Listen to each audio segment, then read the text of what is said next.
Africa Info 24+, la chaîne qui fait votre plaisir. Quand on apprend que les États-Unis entrent dans la danse, ça peut tout changer. L'Iran aura certainement intérêt à ne pas réagir parce qu'à ce moment-là, l'opération américaine pourrait être plus forte encore. Alors en ce qui concerne le côté israélien et l'attaque de cibles iraniennes, alors il y a eu déjà des dizaines de cibles qui ont été visées par Israël, des cibles à la fois militaires et du régime, c'est-à-dire que parmi les cibles il y a l'élimination des dirigeants du gouvernement mais aussi des gardiens de la révolution et il y a des frappes qui pourraient durer 4 jours selon un haut responsable israélien qui a été cité par la presse, donc c'est très possible que ces frappes elles continuent et que ça pousse l'Iran à réagir. Ajoutez à cela que ça fait déjà des semaines qu'on estime ici que toute attaque contre l'Iran entraînerait une riposte contre Israël.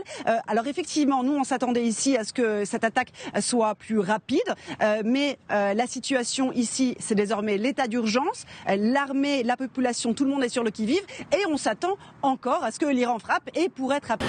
Oui, un peu ce qu'a dit il y a quelques jours le vice-président J.D. Vance, à savoir que ce serait une opération limitée dans le temps, qu'il était hors de question de s'embourber, mais que ce serait quand même une opération pour faire comprendre au régime iranien qu'il a tout intérêt à négocier et en fait à céder, à capituler. Alors combien de temps ça va durer, on ne peut pas le savoir pour le moment. On sait que les Américains visiblement ont agi conjointement avec les Israéliens et maintenant ce qu'on attend de voir ce sont les ripostes iraniennes. Vous en parlez à l'instant concernant Israël avec Bethsabée. Ici dans le Golfe, la problématique est différente. Les pétromonarchies du Golfe ont demandé depuis plusieurs semaines à Donald Trump de ne pas bombarder l'Iran. Leur sécurité est en jeu. Les États-Unis ont énormément de bases dans la région et évidemment les États du Golfe attendent une riposte iranienne, d'autant plus que c'est peut-être plus simple pour les Iraniens puisque la distance est bien plus courte. Il y a à peine 200-250 km entre les deux rives du Golfe Persique, donc c'est peut-être plus facile pour les Iraniens de frapper. Parmi les cibles, il y a la base d'Al Udeid au Qatar qui est le commandement du CENTCOM, le commandement pour toute la région du Moyen-Orient, le commandement américain. Et au Qatar, on demande à toutes les personnes qui n'ont pas de but précis sur la base, évidemment, qui a été en grande partie évacuée, mais aussi à tous les Occidentaux de se trouver près des abris, car là, on attend éventuellement une riposte iranienne. De même que c'est possible à Bahreïn, où se situe le siège de la 5e flotte américaine. On avait vu il y a quelques jours tous les bateaux américains quitter le port. Ils sont dans le Golfe Persique.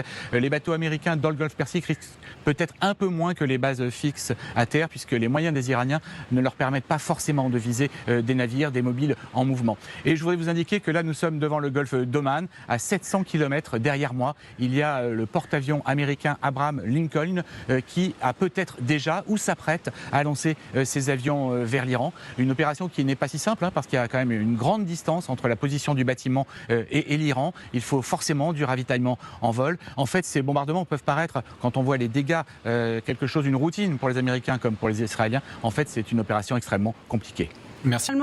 Ils redoutent d'aider l'Iran pour effectivement ne pas se faire mal voir par l'Occident, mais beaucoup de pays du Golfe hésitent aussi à aider l'Occident et devenir par la même façon une cible potentielle pour l'Iran, puisque effectivement si par exemple un pays du Golfe ne serait-ce que permet aux États-Unis d'utiliser une base sur place chez lui, il pourrait recevoir des ripostes de la part de l'Iran. Amis, d'abord, on va écouter Donald Trump sur cette volonté d'annihiler le risque iranien. On l'écoute. Nous allons nous assurer que l'Iran ne puisse pas obtenir l'arme nucléaire. C'est un message très simple. L'Iran n'aura jamais l'arme nucléaire. Ce régime va vite comprendre qu'il ne faut pas menacer ou challenger la plus grande force militaire du monde. Raphaël Jérusalemi, annihiler complètement les sites militaires iraniens, la marine, etc. Est-ce que c'est réaliste tout simplement comme objectif ?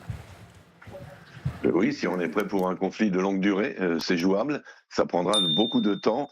Je vous signale juste au moment où je vous parle que nous sommes dans une pré-alerte. Donc c'est pas une alerte d'aller à l'abri, mais c'est une alerte de se préparer. On en a une ce matin au lever du jour. Et là, nous avons une nouvelle alerte qui vient d'arriver sur tous les téléphones de tous les Israéliens de tous les âges, d'être prêts à aller vers les abris. Donc c'est un signe quand même précurseur de ce qui se passe. Un autre signe qui est très important, puisque vous parlez de la possibilité d'un conflit de grande ampleur et de grande durée, les réservistes sont en train d'être appelés par milliers, voire dizaines de milliers. On ne les avait pas appelés avant pour garder le secret. Et c'est seulement maintenant qu'on envoie les convocations à tous ces réservistes de rejoindre leurs unités. Donc dans la journée, on va avoir assisté à des déplacements intenses de véhicules, de réservistes se rendant à leur base et à leurs unités. Comme je le disais tout à l'heure avant le discours de Trump, nous, dans notre famille, nous étions à la maison et nous pensions que cette nuit-là, c'était pas pour cette nuit-là, que ça serait peut-être pour demain, pour après-demain. Et il y a aujourd'hui une sorte de sentiment de soulagement, une grande inquiétude, bien sûr, face à la possible riposte iranienne, mais un sentiment de soulagement. Ça faisait des semaines que nous attendions, et peut-être même des années, que nous attendions ce moment, le moment de frapper d'une façon, on l'espère, décisive ce régime. Beaucoup sont sceptiques, beaucoup pensent que ça ne suffira pas, que le régime tiendra, etc. Je suis beaucoup plus optimiste. Je pense que les jours du régime iranien sont comptés. Il y aura une deuxième sirène d'alerte et que là, il faudra aller se réfugier dans les abris. A priori, il s'agit d'un tir de missile. Les tirs de missiles balistiques depuis l'Iran, ils mettent environ 10 à 12 minutes à arriver. C'est-à-dire que ce missile, a priori, a été repéré à partir du moment où il a été tiré depuis l'Iran. C'était il y a environ 2 minutes. Normalement, d'ici 6 à 7 minutes, on devrait avoir cette sirène qui résonne dans les rues. Et là, les gens devront vraiment courir vers les abris puisque vous savez, des gens ont parfois des abris chez eux, des pièces fortifiés ou dans leurs immeubles, mais parfois il faut sortir et courir 2-3 minutes, parfois avec des enfants, avec des chiens, pour aller donc se mettre à l'abri. Il faut aussi rajouter qu'on ne sait pas après combien de temps il va falloir rester à l'abri, puisque c'est possible que l'Iran ait tiré un missile, c'est possible qu'il ait tiré une salve de missiles avec des dizaines de missiles en même temps tirés simultanément, comme ça s'est passé en juin dernier. L'opération est toujours en cours. Donald Trump a donc pris la parole sur son réseau social, une vidéo d'un peu moins de 8 minutes sur laquelle il décrypte les raisons pour lesquelles il a lancé cette opération conjointement avec Israël. Et il a donc appelé les Iraniens à se rendre. Écoutez.